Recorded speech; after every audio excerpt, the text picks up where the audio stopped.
សួស្តីបងប្អូននៅក្នុងសម័យ Gen Z ជជែកគ្នាថាតើ Gen Z នៅក្នុងសម័យនេះអាចជួយដល់សង្គមអីគេខ្លះយើងជាយុវជនឬយើងជាយុវវ័យយើងជាទុពាំងស្នងវិស័យឬក៏យើងជាសសរទ្រូងនៃប្រទេសជាតិយើងនឹងត្រូវជួយដល់សង្គមជាតិអញ្ចឹងទាំងអស់ហ្នឹងមុននឹងយើងគិតថាយើងចង់បានជាយុវជនដ៏ល្អរឹងមាំដែលត្រូវបានគេលើកសរសើរសួរថាតើសម្រាប់យើងខ្លួនឯងយើងបានត្រៀមហើយនៅឬក៏យើងបានរួចរាល់សម្រាប់ថាក្នុងការធ្វើខ្លួនជាយុវជនល្អដែលសង្គមជាតិត្រូវការមិនមែនប្រកាសថាជាអ្នកញៀនថ្នាំញៀនឬក៏អ្នកដែលត្រូវបានប្រព្រឹត្តបទល្មើសឬក៏ស្ថិតនៅក្នុងលក្ខខណ្ឌណាមួយដែលយើងគិតថាសង្គមទទួលស្គាល់មែនទេហើយខ្ញុំក៏ជឿថាបងប្អូនដែលកំពុងរៀននៅក្នុងសាលារៀនប្រកាសជាដឹងថាតាំងពីការអប់រំការទូន្មានរបស់បងប្អូនណាយតាំងពីលោកគ្រូអ្នកគ្រូនៅសាលារៀនគឺអត់ដែលឲ្យកូនណាចូលទៅក្នុងរឿងអបាយមុខឬក៏អត់ដែលឲ្យកូនណាដឹងថាអំពើអបាយមុខទាំងអស់នោះវាល្អប្រសើរសម្រាប់ខ្លួនឯងឬក៏ប្រទេសជាតិឬក៏ក្រុមគ្រួសារដែរប៉ុន្តែអ្វីដែលជាចំណុចសំខាន់ហ្នឹងគ្រាន់តែឲ្យយើងដឹងថាតើខ្លួនឯងចង់ធ្វើជាអីហើយខ្លួនឯងចូលរួមនៅក្នុងផ្នែកណាមួយនៃសង្គមជាតិបើយើងមិនទាន់បានចូលរួមជួយទេឬក៏យ៉ាងណាក៏កុំមិនកើនបន្ទុកចំណុចមួយទៀតក្នុងទូនាទីយើងជា Gen Z ឬក៏យុវជននៅក្នុងសម័យនេះគឺត្រូវបានលើកកម្ពស់និងគ្រប់គ្រងខ្លាំងមែនទែនគ្រប់វិស័យទាំងអស់មិនថាតែវិស័យអប់រំមិនថាតែវិស័យសុខាភិបាលវិស័យកីឡាចាគឺសុទ្ធតែត្រូវការប្អូនជាសសរទ្រូងដ៏រឹងមាំមែនអញ្ចឹងដើម្បីឲ្យខ្លាចជាសសរទ្រូងដ៏រឹងមាំហើយណាស់ក៏យើងត្រូវតែមានធនធានខ្លួនឯងនេះដ៏រឹងមាំដែរក្នុងការអភិវឌ្ឍប្រទេសជាតិហើយយុទ្ធសាស្ត្រសហជាតិនៅក្នុងឆ្នាំ2030គឺសុទ្ធតែត្រូវការប្អូនដែលមានធនធានល្អហើយធនធានល្អនោះគឺអាស្រ័យទៅលើគំនិតការគិតនិងការរៀនសូត្រក៏ដូចជាទង្វើផងដែរអញ្ចឹងទង្វើនៃសកម្មភាពរៀងរាល់ថ្ងៃហ្នឹងអាចជួយដល់សង្គមបានកម្រិតណាចាកុំថាឡើយតែជួយដល់សង្គមសួរថាយើងជួយដល់គ្រួសារយើងហើយនៅឬក៏យើងជួយដល់ខ្លួនឯងហើយនៅទាំងដែលយើងប្រឹងប្រែងរៀនសូត្រទាំងដែលយើងប្រឹងប្រែងធ្វើកិច្ចការងារដើម្បីសង្គមគ្រួសារទាំងដែលយើងធ្វើកិច្ចការងារនៅក្នុងសហគមន៍ឬក៏មានពេលវេលាណាទៀតដើម្បីជួយផ្សព្វផ្សាយអំពីប្រទេសជាតិរបស់យើងដែលល្អប្រសើរផូរផង់ពីព្រោះអ្វីដែលខ្ញុំហេតុដែលខ្ញុំលើកឡើងក្នុងនាមជាយុវជនដែលយើងទទួលបានព័ត៌មានឬក៏យើងស្ដាប់ឮឬក៏យើងបានជួបរួចហើយដែលអ្នកនរគ្នាបានទទួលថាតើគេមើលមកប្រទេសកម្ពុជាយើងនៅក្នុងទម្រង់បែបណានៅក្នុងរូបភាពបែបណ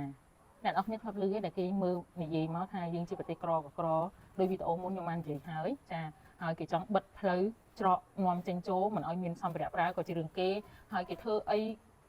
បិទសិទ្ធិគ្រប់យ៉ាងបិទទឹកបិទភ្លើងក៏ជារឿងគេហើយវាមើលមានថាប្រទេសយើងវាអត់មានអីសោះហ្មងប៉ុន្តែមិនមែនទេយើងមានទេមែនទេគ្រាន់តែថាយើងអត់ទាន់ដល់ពេលវេលាក្នុងការបង្ហាញហើយខ្ញុំជឿថាក្នុងកំឡុងពេលនេះគឺក៏ជាពេលដែលយើងត្រូវបង្ហាញដែរចាបង្ហាញនៅអ្វីដែលល្អសម្រាប់ប្រទេសយើងបង្ហាញនៅអ្វីដែលគេសួរថាតើកម្ពុជានេះជានរណាដោយវីដេអូមុនមួយទៀតក៏ខ្ញុំតែងតែនិយាយដែរថាយើងកំពុងតែជួបសង្គ្រាមជាមួយនឹងថៃមែនប៉ុន្តែវាមិនមែនជាឧបសគ្គរបស់យើងទេឲ្យតែយើងចេះប្រើឧបសគ្គនេះខ្លាយទៅជាឱកាសហ្នឹងគឺមិនគេចាប់ផ្ដើមស្គាល់កម្ពុជាឱកាសហ្នឹងមិនយើងបន្តបង្កើនផ្សព្វផ្សាយថាកម្ពុជាល្អភាសាកម្រិតណាឧទាហរណ៍ថាយើងដូចខ្ញុំកំពុងពេលនេះកំពុងនៅសៀមរាបចឹងអញ្ចឹងយើងគ្រាន់តែឆ្លៀតនឹងផ្ដល់ព័ត៌មានផ្សព្វផ្សាយពីភាសាអង្គរវត្តរបស់យើងក៏ប៉ុន្តែមិនមែនខ្ញុំឆ្លៀតទេខ្ញុំធ្វើហើយខ្ញុំចាប់ផ្ដើមធ្វើតាំងពីយូរណាស់មកហើយដើម្បីឲ្យប្រទេសផ្សេងទៀតឬក៏មិត្តភ័ក្តិនៅបរទេសគេមើលថាតើប្រទេសកម្ពុជារបស់យើងភាសាអង្គរវត្តជារបស់យើងគ្រប់យ៉ាងរបស់យើងគឺធម្មជាតិអត់មានការកែច្នៃទាំងអត្តចរិតទាំងបុគ្គលិកលក្ខណៈរបស់ប្រជាជនកម្ពុជាបែបណាកន្លែងនេះខ្ញុំគិតថាគឺជារឿងមួយដែលយើងរួមគ្នាទាំងយុវជនមិនថាយុវជននៅក្នុងសម័យនេះឬក៏សម័យមុននេះគឺសុទ្ធតែអាចធ្វើបានដូចគ្នាហើយអ្នកនរគ្នាធ្លាប់ស្ដាប់ឮអំព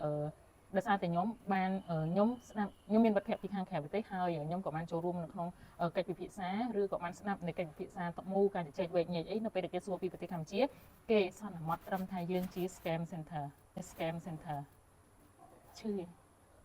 គេនិយាយថាយើងហ្នឹងក្រីក្រមិនអស់ចិត្តហើយឥឡូវនេះគេស្គាល់យើងបានត្រឹមតែ scam center ទេអញ្ចឹងនៅក្នុងកន្លែងនេះយើងមិនពាក់ព័ន្ធទៅដល់រឿងនយោបាយទេប៉ុន្តែខ្ញុំគ្រាន់តែចង់ឲ្យអ្នកនរគ្នាធ្វើយុទ្ធនាការ #Cambodia សម្រាប់ឲ្យគេដឹងថាតើ Cambodia យើងមានរឿងអីដែលល្អឧ